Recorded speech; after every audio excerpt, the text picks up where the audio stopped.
Welcome to the LearningShared podcast. So LearningShared is a space for anyone with an interest in supporting the needs of vulnerable learners in our society, including those with special educational needs and disabilities. We'll be hearing from and talking with a wide range of colleagues and stakeholders, including teachers, specialist practitioners, school leaders, researchers, as well as parents and carers. They'll be sharing creative, inspiring ideas, effective practice, and things they've learned along their journey. With that in mind, please get in touch if you'd like to suggest a topic for a future episode, or if you'd like to be involved in any way. You can visit us at www.learningshared.org or tweet us at _LearningShared. The LearningShared podcast is brought to you by Evidence for Learning and the EFL Send community. This is a growing community of teachers, practitioners, school leaders, researchers and academics that support children, young people and adults with special educational needs and disabilities, or indeed any form of additional learning needs. You can find out more about the EFL Send community and Evidence for Learning at www.evidenceforlearning.net. I hope you enjoy this episode.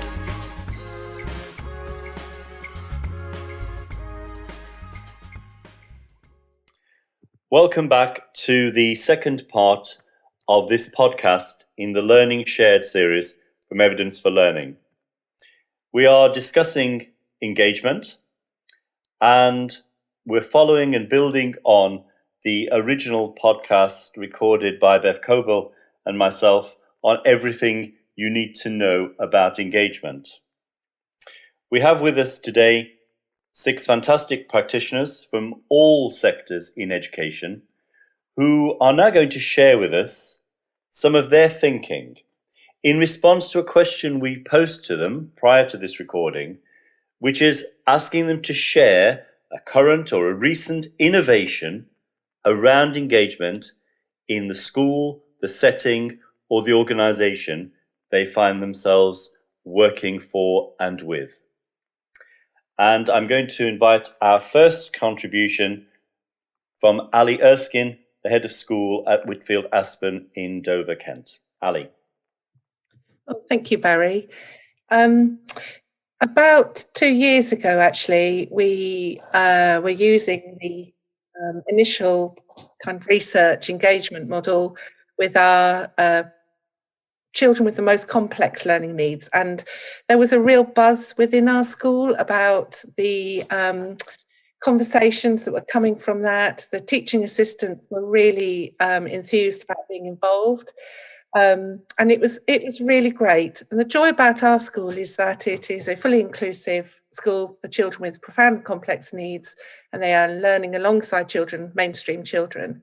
And of course, anybody who works in the school knows that one little whisper can move around the school at a rapid rate. And we were having a mainstream progress meeting, the joy of those, and with a year 3 teacher who was really tearing her hair out at a group of 6 children in her year 3 class who she felt were just not doing what they ought to be doing.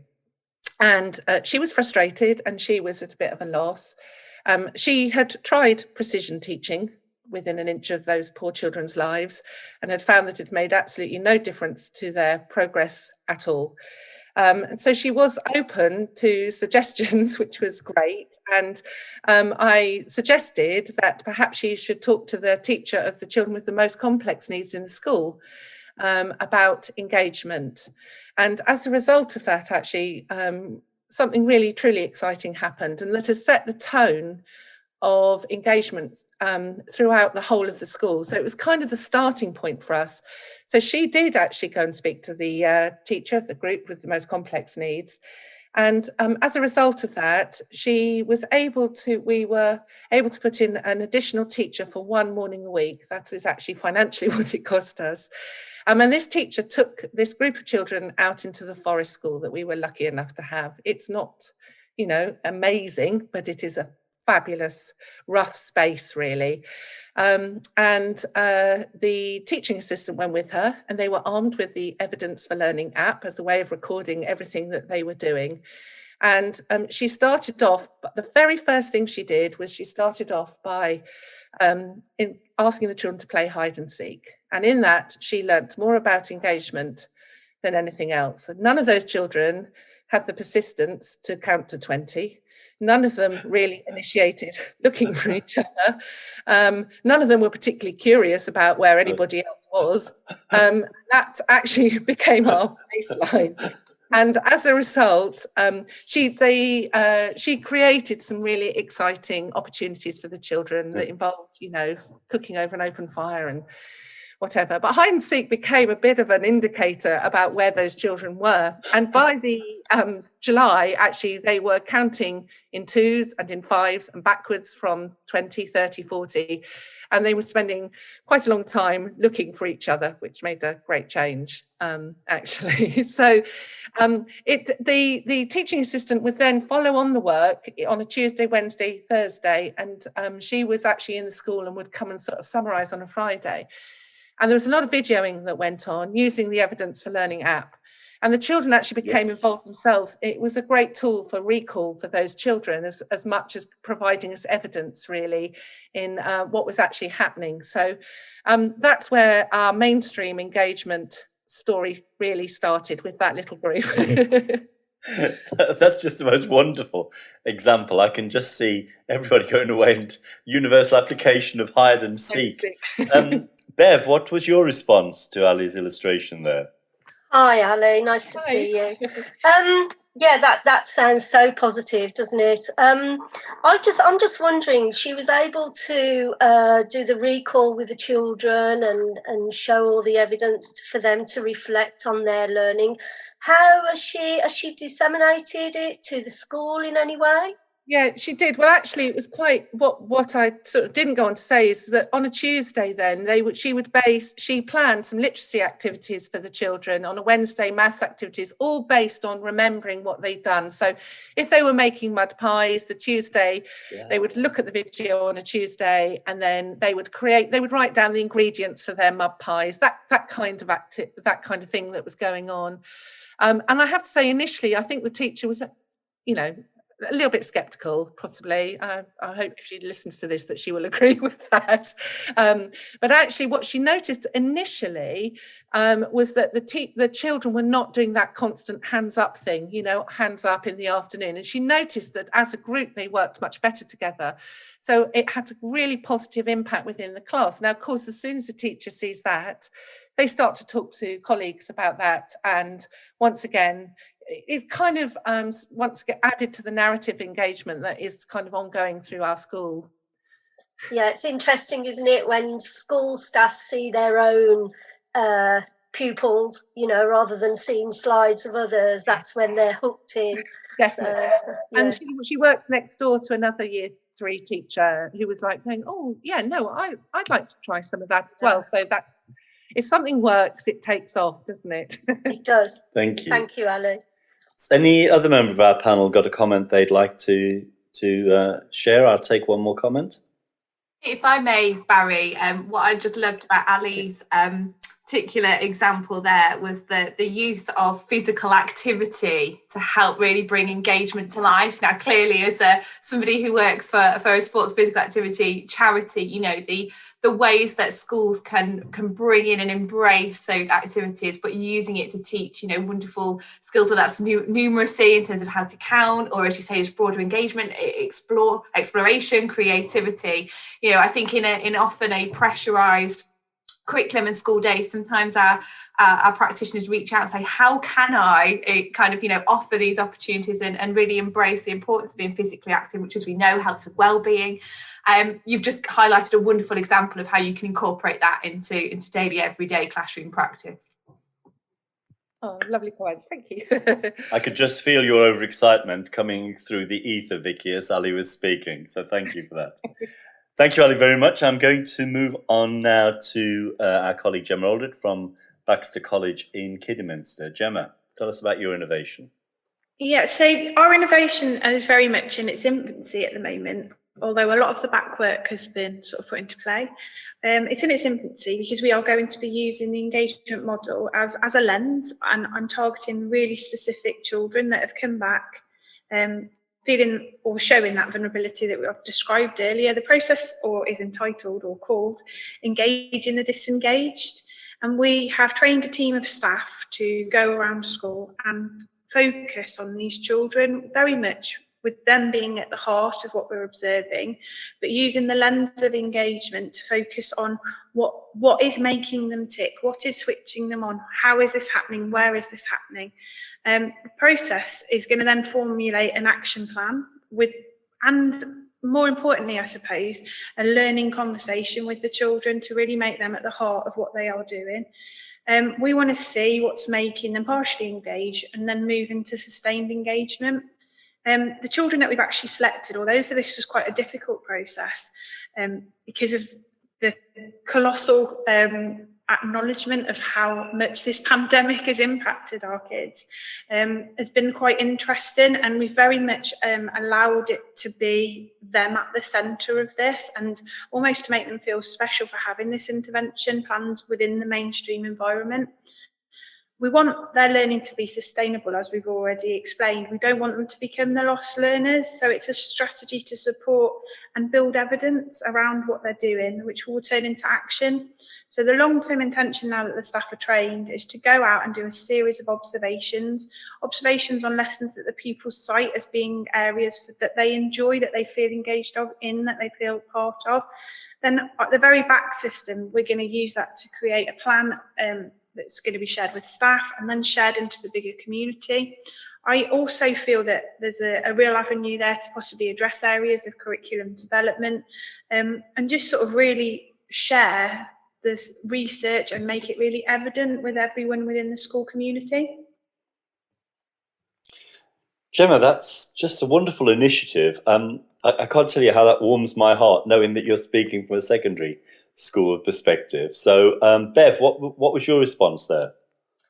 Hi, Gemma. What I liked there was the learning conversation with pupils. That warms me because it's really empowering the pupils to, learn more about themselves. And previously you talked about building their own identity. So that sort of all comes into the plan. And I'm just wondering, are they going to be part of designing their own plan and having a voice there? I think there's definitely a foresight to do that in the future. I think it's very much working to see where this leads us. I think there's a huge opportunity to exploit it and use it to build their own metacognition skills, but also, as I think some more excited, to find their voice in their own learning, to give them a direction of where they're going next and how that contributes to the bigger picture of their classroom, the curriculum and so on. And that co-design, that collaboration that I know Martin and several others have mentioned earlier on, if that isn't going to engage them, that's where we're at. We're going to take people forward on a journey together in what we're doing. And I think it's going to be very exciting to see the results that are found. And I think that's a lovely example of that quote, where it states about a journey. And that sounds like it's a fantastic way forward. Fantastic. Thank you. One other comment from somebody on the panel? Martin, your work was mentioned there, that lens of inquiry. Do you want to pick up on that? Yeah, I think it's really nice that as obviously our colleagues in secondary mainstream obviously are able to use the lens and that it's not just bespoke for special schools, that actually it can be used across case studies across all schools and all networks, and it goes well beyond the age of school and well beyond the boundaries of actually school days. And I think she touched on also collaboration. I think it's so key going forward that we all collaborate into how this kid engages and how they actually bring their journey forward. Yeah, it was really interesting writing the descriptors and making them sort of secondary-fied, for want of a better way of describing that. Just looking at sort of that emotional sort of front that's quite commonly seen that creates a barrier to learning, but then breaking that down to how that translates into the classroom and sort of our principles of learning and so on. So I'm really looking forward to see how it rolls out, and I think it's going to be a massive support to, again, build something positive out of something that might not be there. I think we'll all be interested to see how it rolls out as well, Gemma, and it truly is. And looking at experienced leaders like Vijita, this is groundbreaking work that we have wanted to see in our mainstream colleagues, and so congratulations on the initiatives you're taking. That leads me over to you, Vijita, to share with us your innovation.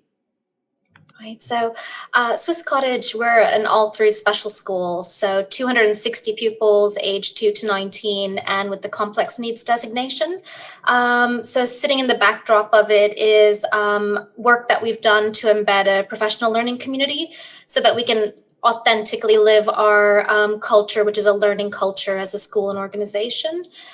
This includes weekly protected time for teachers and teaching assistants so that they can engage in that reflective inquiry, because time's the greatest currency in schools. The diversity of our pupil profiles very much underpins a lot of our approaches for that crude sort of monitoring and evaluation process. And our observation process of quite a few years ago moved away from those judgmental grades over to the engagement profiles and the engagement ladder. And what's been great for us to see at the moment, so in Evidence for Learning, there is a framework that is the engagement profiles. So we have teachers and practitioners engaged in this formative assessment cycle that is very much thinking about the progress of learners, but alongside the 5 areas within the engagement profile. And our spring term always involves peer observations. So what's been a sort of active innovation for us at the moment is that because we're returning from lockdown, we've explored it with our teachers. And this peer observation model at the moment is doing a combination of teachers are recording their live teaching that would have reflected what they did in the virtual school.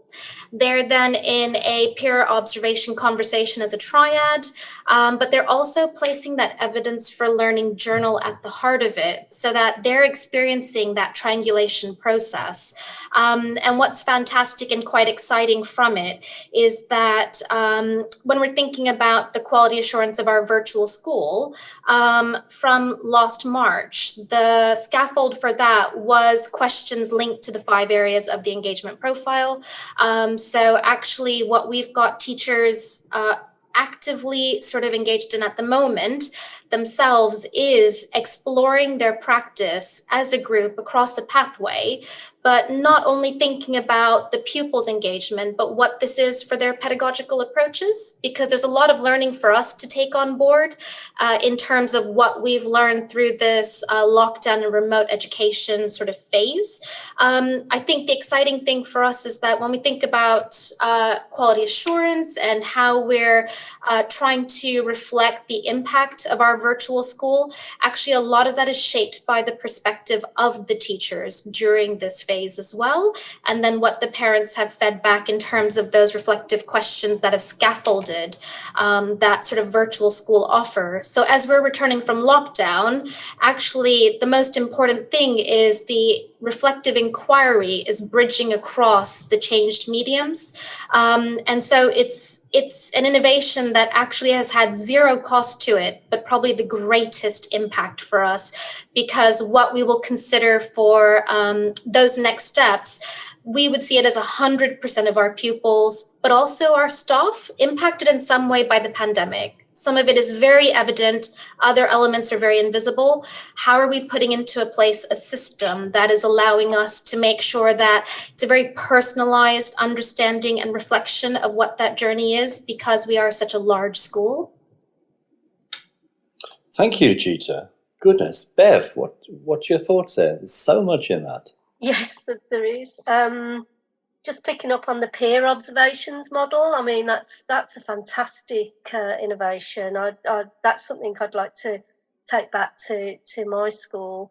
How did teachers feel about recording their own lessons, and do families get to see some of that? You mentioned parents at one point.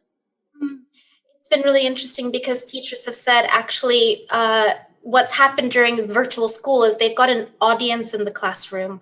The parents are sitting there. They're trying to engage their child in the home environment through the teaching that might be taking place through Zoom or Microsoft Teams or even pre-recorded content.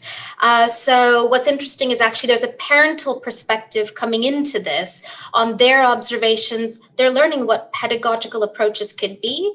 That peer observation side, we've always enjoyed video enhanced reflective practice, and actually evidence for learning is fantastic because when we're thinking about that 360 analysis around sort of pupil progress, it's often the videos inside of EFL that are short and sharp but allow us to really think about what is that process of engagement and what is the impact from that as well.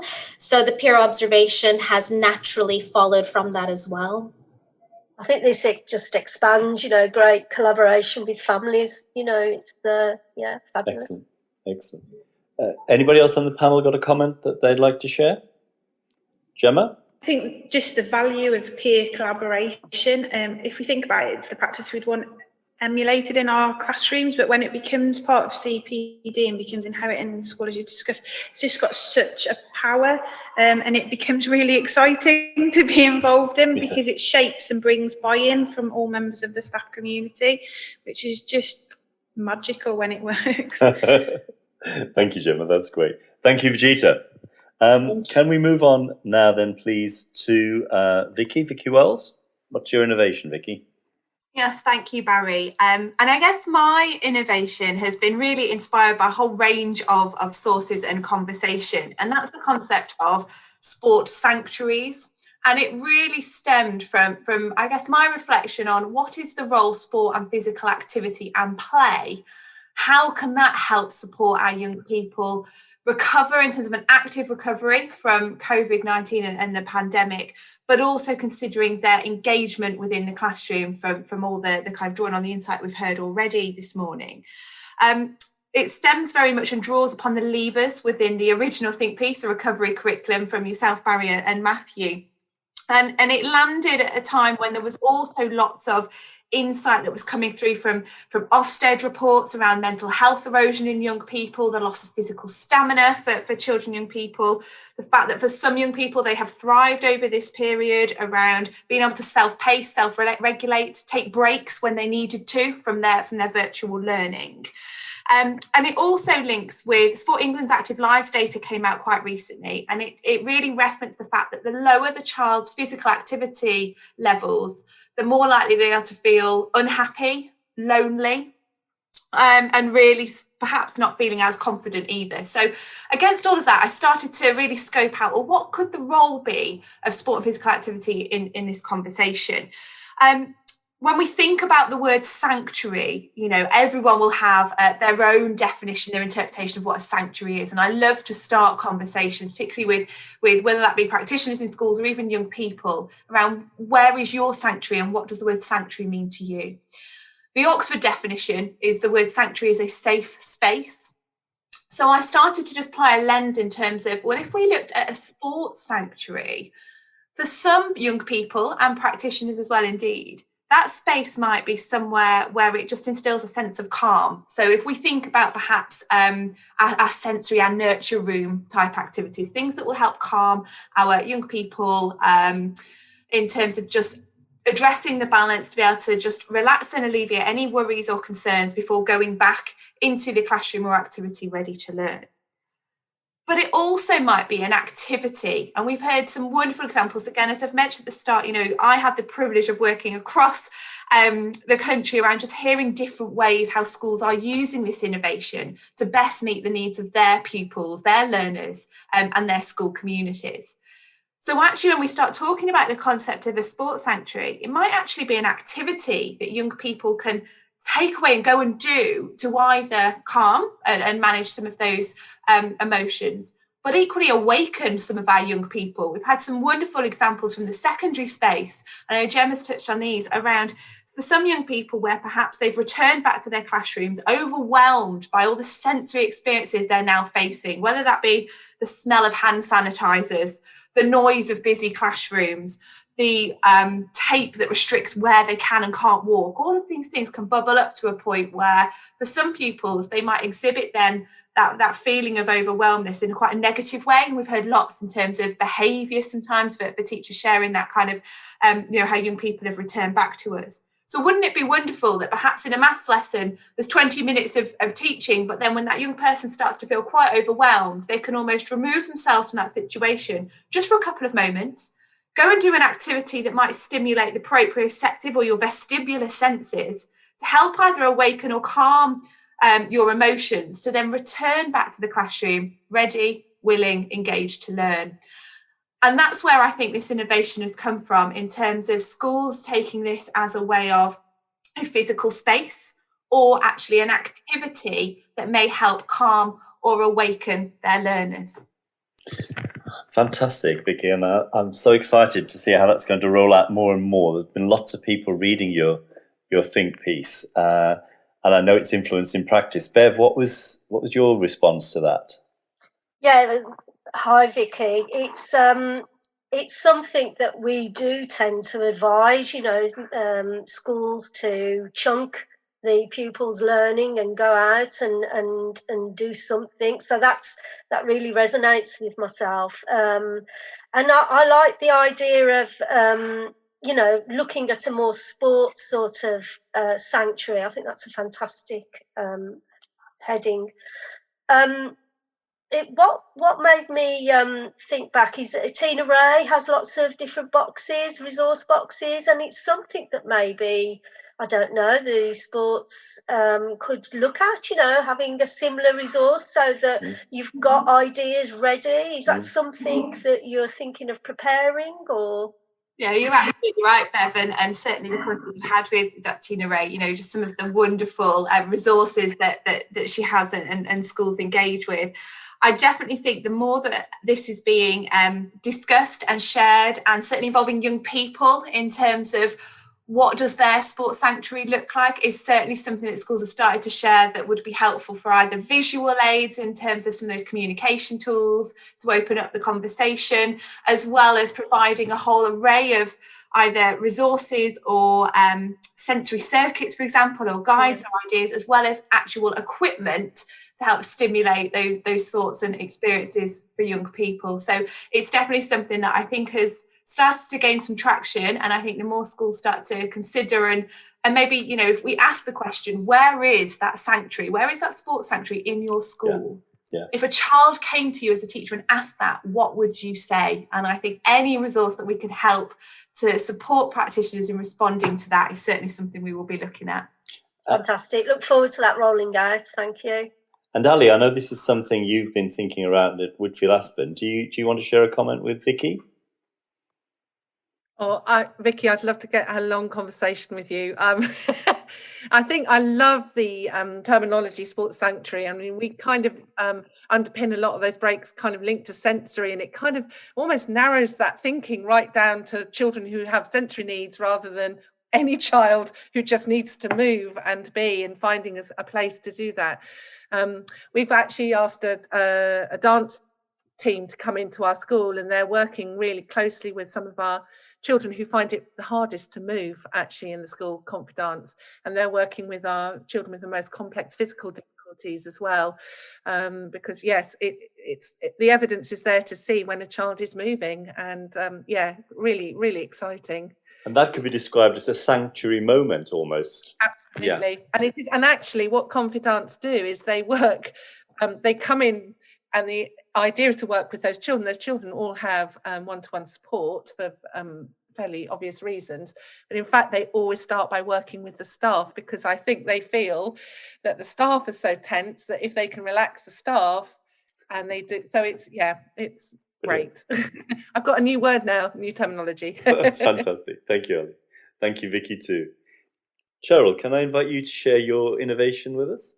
Yes, thank you, Barry. I think I started when we first were engaging with the 7 aspects all that time ago, and looking at using the aspects on big pieces of A3 paper and the different circles and different post-it notes and our children sometimes, and we've got those more mobile young people that love a good flapper, we get grabbing it off the walls and losing post-it notes. And I think that ours came from that it was not only looking at the workload for our staff and our teachers and their expertise, and agreeing with Vijita about improving that knowledge around pedagogy and how our young people learn and learning from each other and that peer support.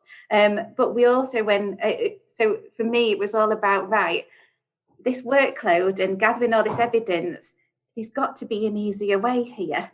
And then when the Ofsted framework came in, the new Ofsted framework came in around looking at the mental health and wellbeing of our teachers, that work-life balance, it was kind of, right, we need something to record this on now. So developing those links with apps and parents and carers and how we can share this wonderful work that's going on with our staff team, but also with our parents and with Ofsted as well, and when we get our inspections. So we had a look at all these different apps and thankfully, we came up with the evidence for learning. But my innovation around here is that actually, with the removal of the P levels, at the moment, a lot of the mainstream schools that I'm working with have kind of gone, how do I record these small steps of progress then? And for me, it's about sharing those good practice of what we do in a specialist setting, how we include that understanding around, look, it's not going to be a huge amount of workload. We're trying to reduce your workload by recording on a device. It's going to make sure that you have the correct staffing, and your staffing and the knowledge and the pedagogy around learning is really, really shared, and that best practice is being shared.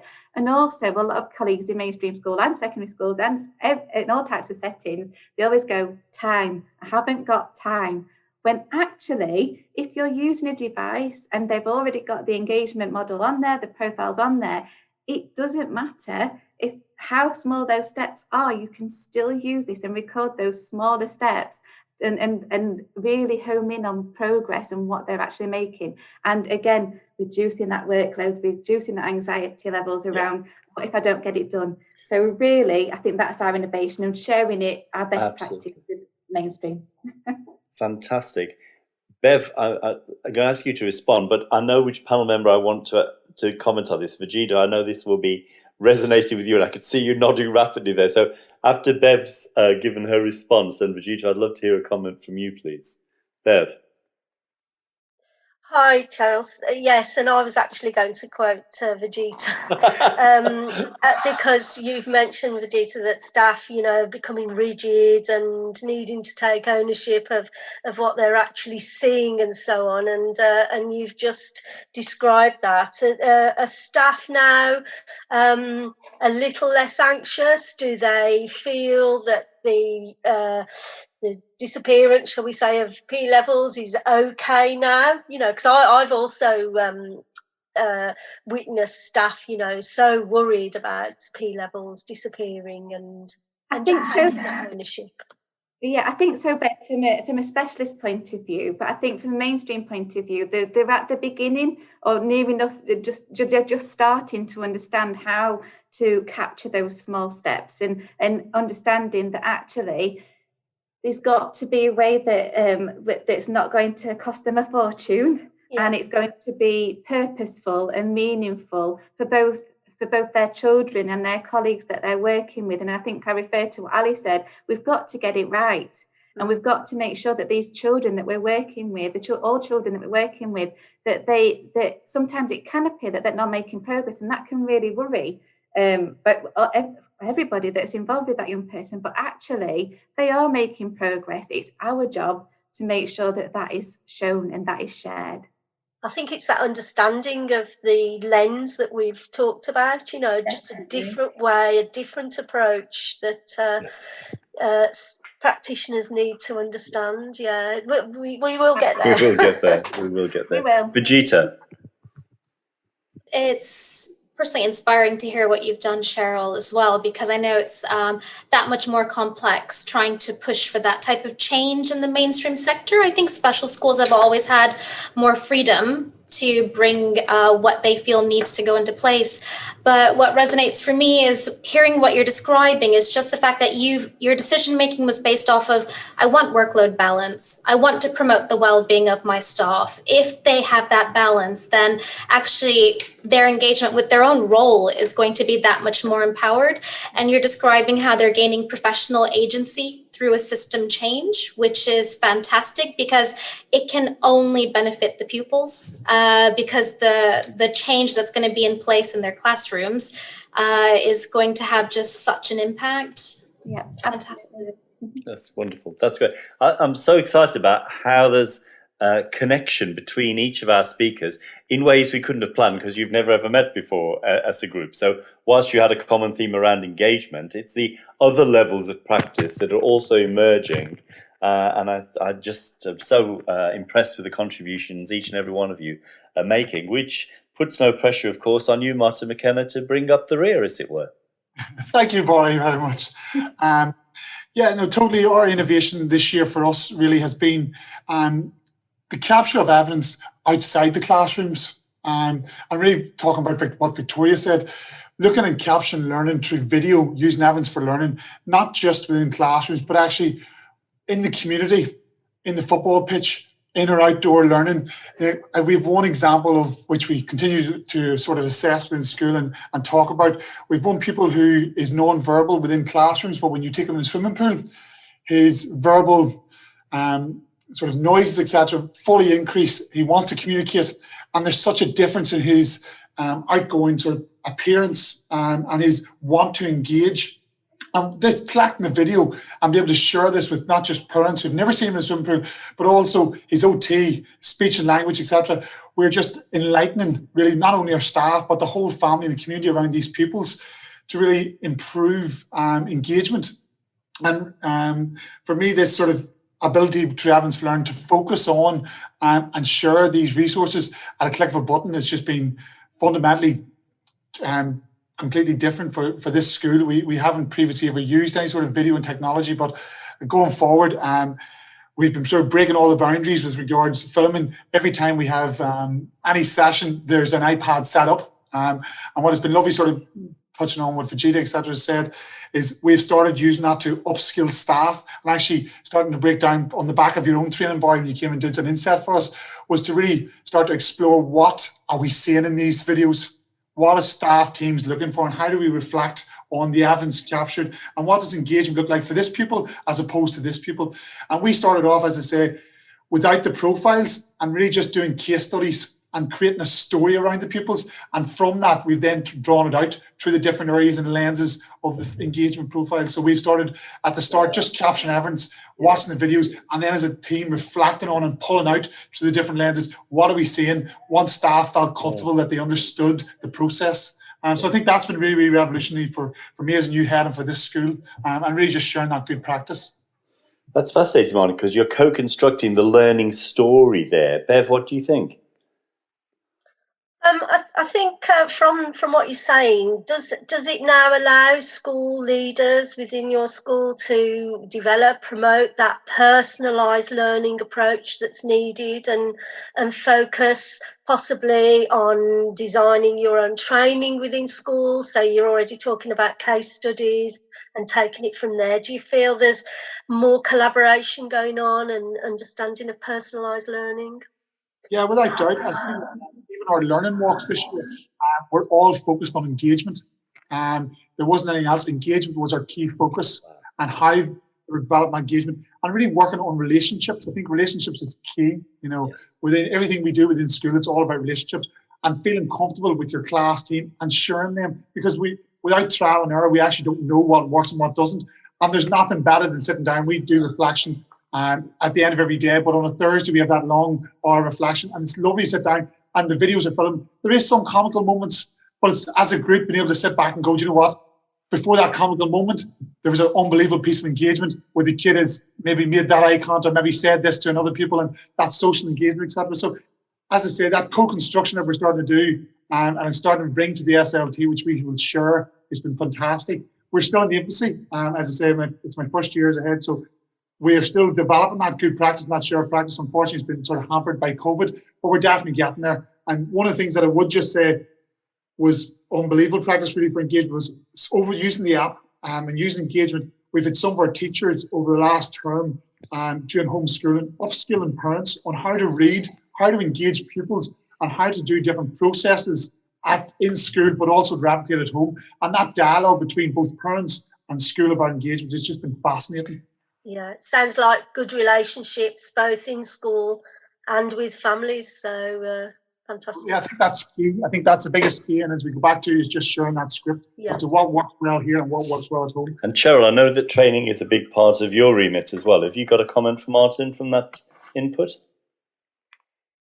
Yeah, it's definitely huge in the fact that what you've just been describing, Martin, is that learning from each other, but it's actually not costing you anything. And I think from a school's perspective, the best CPD is learning from each other and is free. And I think the more that you can do that, the more that you can take and watch videos and hopefully share that experience with each other. And I agree, the comical elements of a video are really funny. And we look at us and we go, oh my gosh, what's just happened? But it's those insights and those staff then saying to each other, right, actually, in the transitional year when we can work together and then next year when you get this student in your class, it's again working on that development of how to work with that child with that particular range of needs. But actually, it's so much more beneficial than sending them off on a course. Absolutely. Thank you very much, Cheryl, for those comments. Can I thank all of our contributors to this podcast? I have a quote that I tend to use quite often about engagement, which is that engagement is the liberation of intrinsic motivation.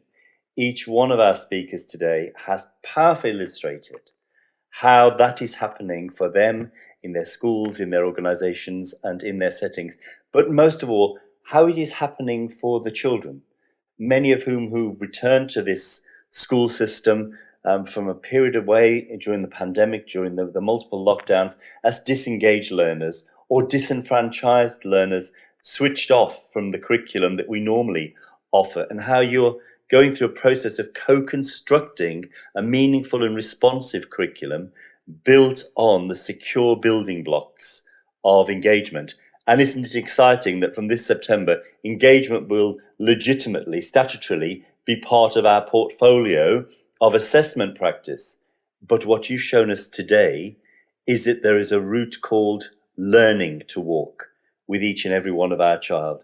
And that journey leads us to the creation of a pedagogy that is built on the principles of engagement. This podcast has been brought to you in the LearningShared series from Evidence for Learning. Thank you all for listening.